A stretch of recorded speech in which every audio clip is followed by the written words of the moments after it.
অতিথি আসলে এই রেসিপিটা তোমরা ট্রাই করতে পারো। অতিথির মন ভীষণ খুশি হয়ে যাবে।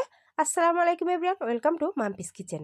তার জন্য কয়েকটা সিদ্ধ আলু আমি এখানে ম্যাশ করে নিয়েছি। তারপর কড়াইয়ে তেল দিয়েছি, তার মধ্যে দিয়ে দিলাম পেঁয়াজ কুচি, কাঁচা লঙ্কা কুচি, ভালো করে নাড়াচাড়া করে দিয়ে দিলাম গাজরটা যখন ভালো করে একটু নরম হয়ে আসবে দিয়ে দেব স্বাদ মতো নুন, ঝালের গুঁড়ো, হলুদের গুঁড়ো আর দিয়ে দেব জিরে গুঁড়ো। তারপর একটু নাড়াচাড়া করে দিয়ে দেব আলুটা দিয়ে ভালো করে নাড়াচাড়া করে দিয়ে দেব একটা সেদ্ধ ডিম গ্রেট করে রাখা। তারপর দিয়ে দেব একটু ধনিয়া পাতা। তারপর সেটা ভালো করে যখন পুরটা রেডি হয়ে যাবে সেটা ঠান্ডা করতে রেখে দেবো। তারপর পাউরুটির মধ্যে দিয়ে দেবো মেয়োনিজ আর টমেটো সস।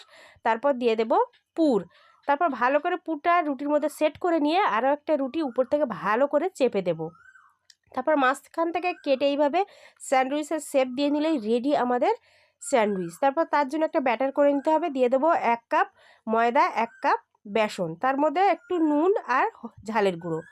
তারপর পাতলা একটা ব্যাটার করে নিয়ে এইভাবে মানে ব্যাটারের মধ্যে ডিপ করে নিয়ে মিডিয়াম তেলে যদি এইভাবে উল্টিয়ে পাল্টে ভেজে যাও, রেডি আমাদের পুরে ভরা স্যান্ডউইচ। এই রেসিপিটা অবশ্যই কিন্তু একবার ট্রাই করতে হবে।